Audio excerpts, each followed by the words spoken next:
Fl-aħħar xhur mill-ispazju tal-ajru Malti ripetutament kienu u aktarx għadhom qed jgħaddu diversi ajruplani waqt li joperaw titjiriet suspettużi li aktarx saħansitra kienu qed iwasslu l-armamenti lejn il-Libja bi ksur tas-sanzjonijiet internazzjonali.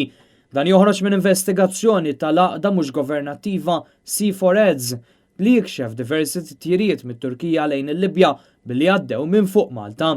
Permezz tal-aħħar teknoloġija biex wieħed janalizza d-data, C4Eds tiddedika l-ħidma tagħha biex permezz tal-analiżi ta' informazzjoni u evidenza tirrapporta fuq kwistjonijiet relatati mal-kunflitt globali u s-sigurtà transnazzjonali.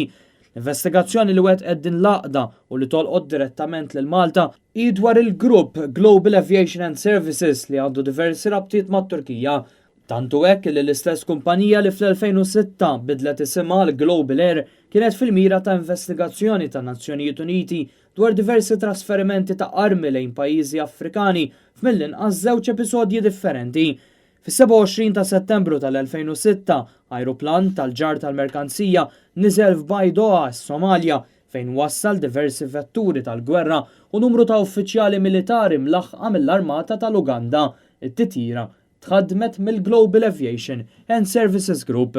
7 snin wara l-istess kumpanija tniżlet fuq nota ta' kunsinna tal-ajru għat trasferiment mhux uffiċjali ta' eluf ta' pistoli dawn twasslu fil-Libja biex issupplixxew lil forzi Libjani li f'dak iż-żmien kienu taħt il-Ministeru tal-Intern ta' Mitiga fil-Libja. Bir-riċerka li saret jirriżulta li din il-kumpanija ripetutament tikri ajruplani chartered mingħand kumpaniji li nstabu li kisru sanzjonijiet differenti tant li wħud minnhom saħansitra ġew blacklisted.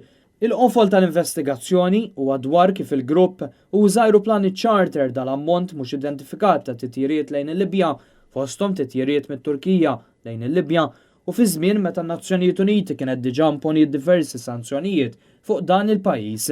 Minkejja li mhux magħruf x'kien hemm abbord dawn it-titjiriet jitqajmu diversi dubji u suspetti li dawn kienu intenzjonati biex jissupplixxu lil milizzji Libjani bl-armamenti. L-informazzjoni miksuba dwar it-titjiriet ta' dawn l-ajruplani fil-fatturi passaġġi minn fuq Malta, kemm meta r-rotta preferuta kienet minn fuq it-Turkija għall-Baħar Mediterran kif ukoll meta għaddew min-naħa t'isfel u min-naħa ta' fuq tal-Greċja. Din l-investigazzjoni fil-fatt tixħed dawl ġdid dwar il-possibilità li r-rotta mit-Turkija qed tintuża l-armament tal-gruppi fil-Libja minkejja sanzjonijiet internazzjonali ċari li jimponu dan, jekk minnu dan ifisser ukoll l-ispazju tal-ajru tal-Unjoni Ewropea inkluż dak ta' pajjiżna kienet jintuża bħala parti mir-rotta li kienet qed twassal dawn l-armi.